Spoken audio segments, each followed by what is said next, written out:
Members of the Niagara Railway Museum are busy moving full steam ahead, setting up displays and doing final touch-ups so they can welcome visitors to their upcoming spring open house.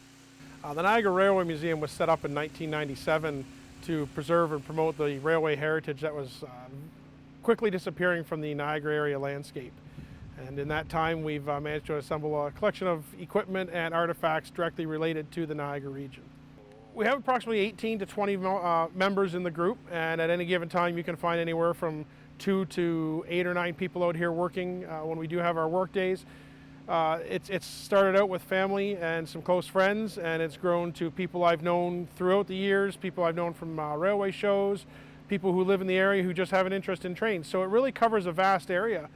Tell me about the equipment and memorabilia you have on display here.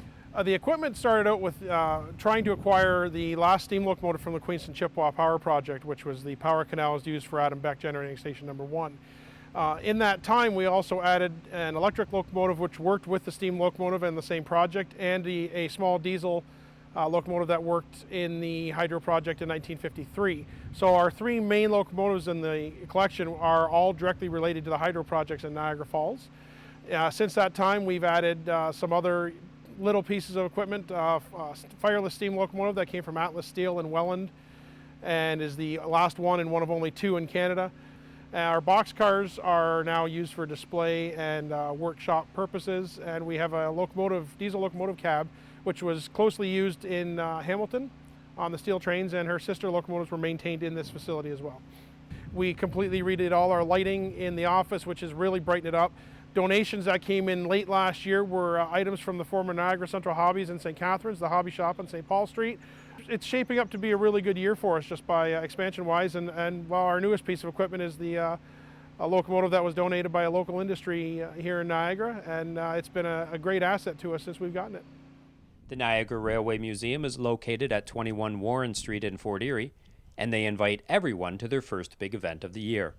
Opening weekend for us is May 14th and 15th, and the hours are 10 a.m. to 4 p.m. both days, rain or shine. The museum is a registered charitable organization, registered with Canada Revenue, and so we do work strictly on donations out here. We do not have any paid staff. Everything we do, we rely on the donations of people that come in the door and our model railway shows. So we do ask for a monetary donation to help us keep things going and to improve the facility as we move along. And what else do you have coming up in 2016? 2016, we're really opening the doors up this year. We'll be open Saturdays from mid-June to the end of September, from about 10 a.m. to 2 p.m. for anyone who is straggling across the border wanting to stop by. That's when we'll be out here. We also have 2 other open weekends where we'll have bigger displays as well, and that'll be July 9th and 10th, and 10 to 4 again, both days, the same as what it is for this one, and September 10th and 11th.